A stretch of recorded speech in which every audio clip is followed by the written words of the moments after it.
2 ମାସ ପରେ ପଲ୍ଲବୀଙ୍କ prelim result ଦେଖିବାକୁ ସମସ୍ତେ ଅପେକ୍ଷା କରିଛନ୍ତି। ଆଉ ତାପରେ ପଲ୍ଲବୀ କହିବେ, ଜଲ୍ଦି ଆଦର୍ଶ ଜଲ୍ଦି ସାଇଟ୍ ଖୋଲ, କେତେ ସମୟ ଲଗଉଛ? ତାପରେ ଆଦର୍ଶ କହିବେ, ହଁ ବାବା ଦେଖୁଛି, ଏବେ ରିଜଲ୍ଟ ବାହାରିଲା ନା, ସେଥିପାଇଁ ସାଇଟ୍ ଟିକେ ଜମା ଅଛି।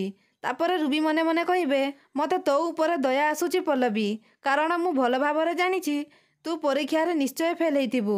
ଏ ଖବର ଜାଣିବା ପରେ ତୋ ମୁହଁର ରିଏକ୍ସନ୍ କ'ଣ ହେବ ସେଇ ଦୃଶ୍ୟ ଦେଖିବାକୁ ମୁଁ ତ ଅପେକ୍ଷା କରିଛି। ତାପରେ ଆଦର୍ଶ କହିବେ, ହଁ ଖୋଲିଲା, ପଲ୍ଲବୀ ରୋଲ ନମ୍ବରଟା ଦେଲ।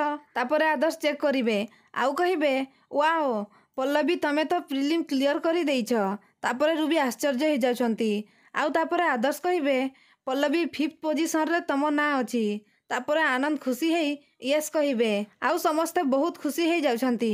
ତାପରେ ରୁବି ମନେ ମନେ କହିବେ, କ'ଣ ହେଲା, ପଲ୍ଲବୀ ପାସ୍ ହେଇଯାଇଛି। ତାପରେ ଆଦର୍ଶ ପଲ୍ଲବୀଙ୍କୁ ଖୁସିରେ ହକ୍ କରିବେ। ତାପରେ ଆନନ୍ଦ କହିବେ, ମୁଁ ଜାଣିଥିଲି ଆଦର୍ଶ, ମୁଁ ଜାଣିଥିଲି ପଲ୍ଲବୀ ପ୍ରିଲିମ୍ କ୍ଲିୟର କରିବ। କନଫିଡେନ୍ସଟା 100% ତା ଉପରେ ଥିଲା। ତାପରେ ବିନୋଦ କହିବେ, ଭାଇ ପଲ୍ଲବୀ ପାଇଁ ମୋତେ ବହୁତ ଗର୍ବ ଲାଗୁଛି। ତାପରେ ମମତା କହିବେ, ପଲ୍ଲବୀ ତୁ ପ୍ରିଲିମ୍ ପାସ୍ କଲେ 1001 ଲଡୁ ଭୋଗ କରି ଗରିବ ଲୋକଙ୍କୁ ବାଣ୍ଟିବି ବୋଲି ମାନସିକ କରିଥିଲି। ତାପରେ ଆନନ୍ଦ କହିବେ, ଆରେ ୱାଃ, ଇଏ ତ ବହୁତ ବଢ଼ିଆ କଥା। ବିନୋଦ, ଗୌରବ ଜଲ୍ଦି 1001 ଲଡୁ ଆଣିବାର ବ୍ୟବସ୍ଥା କର। ତାପରେ ପଲ୍ଲବୀ ଠାକୁର ଘରକୁ ଯାଇ ଠାକୁରଙ୍କୁ କହିବେ, ତମକୁ ବହୁତ ବହୁତ ଧନ୍ୟବାଦ ପ୍ରଭୁ, ବହୁତ ବହୁତ ଧନ୍ୟବାଦ। ପୁଣି କହିବେ, ସାନମା ମୁଁ ପ୍ରିଲିମ୍ ପାସ୍ କରିଛି। ଆଦର୍ଶ ମୋ ପରିଶ୍ରମ ସଫଳ ହେଇଛି। ତାପରେ ଆଦର୍ଶ କହିବେ, ହଁ ପଲ୍ଲବୀ ତମେ ତମ ଜିଦ୍ ରଖି ଅସମ୍ଭବକୁ ସମ୍ଭବ କରି ଦେଖେଇଛ, ପ୍ରାଉଡ୍ ଅଫ୍ ୟୁ। ତାପରେ ରୁବି ମନେ ମନେ କହିବେ, ମୁଁ ମେଡିସିନ ବଦଲେଇ ଦେଇ ଦିନେ ଜାଗାରେ 4 ଦିନ ଜ୍ୱରରେ ପକେଇଲି, ତାପରେ ବି ଇଏ ପାଠ ପଢ଼ି ପ୍ରିଲିମ୍ କ୍ଲିୟର କରିଦେଲା। ଆଦର୍ଶ ପଛରେ ଯେଉଁ ମେଡିସିନ ଆଣିଲା ତାକୁ ବଦଲେଇ ଦେବା ମୋର ଉଚିତ ଥିଲା। ତାହେଲେ ଯାଇ ଜ୍ୱରରେ କମ୍ପି କମ୍ପି ଇଏ ପରୀକ୍ଷା ବି ଦେବାକୁ ଯାଇନଥାନ୍ତା।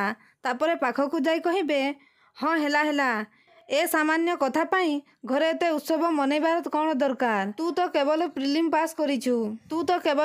ପାସ୍ କରିଛୁ ପଲ୍ଲବୀ, IPS ହେବା ପାଇଁ ଆହୁରି ବହୁତ ଏକ୍ଜାମ ବାକି ଅଛି। ପୁଣି କହିବେ, ଆଚ୍ଛା ମୋତେ ଗୋଟେ କଥା କହ ପଲ୍ଲବୀ, ତୁ IPS ହେବା ପାଇଁ କାହିଁକି ଚାହୁଁଛୁ? ଲୋକଙ୍କର ସେବା କରିବା ପାଇଁ ନା? ତାପରେ ପଲ୍ଲବୀ କହିବେ, ହଁ। ପୁଣି ରୁବି କହିବେ, କିନ୍ତୁ ଜଣା ନାହିଁ କେବେ ତୁ IPS ହେବୁ ଆଉ କେବେ ତୁ ଲୋକଙ୍କର ସେବା କରିବୁ। ତାପରେ ବିନୋଦ କହିବେ, ଏମିତି କାହିଁକି କହୁଛନ୍ତି ରୁବି ଦିଦି? ପଲ୍ଲବୀ ପ୍ରିଲିମ୍ କ୍ଲିୟର କରିବା କଥାକୁ ନେଇ ଆପଣ କ'ଣ ଖୁସି ନାହାନ୍ତି? ତାପରେ ରୁବି କହିବେ, ଆରେ ମୁଁ କାହିଁକି ଖୁସି ହେବିନି ବିନୋଦ, ପ୍ରିଲିମ୍ 1000 ପିଲା ପାସ୍ କରନ୍ତି, କିନ୍ତୁ IPS ହେବା ବହୁତ ଲମ୍ବା ପ୍ରୋସେସ୍। ତ ଦର୍ଶକ ବନ୍ଧୁ, ଆଗକୁ କ'ଣ ହେବ ଜାଣିବା ପାଇଁ ଆମ ଚ୍ୟାନେଲକୁ ସବସ୍କ୍ରାଇବ୍ କରନ୍ତୁ।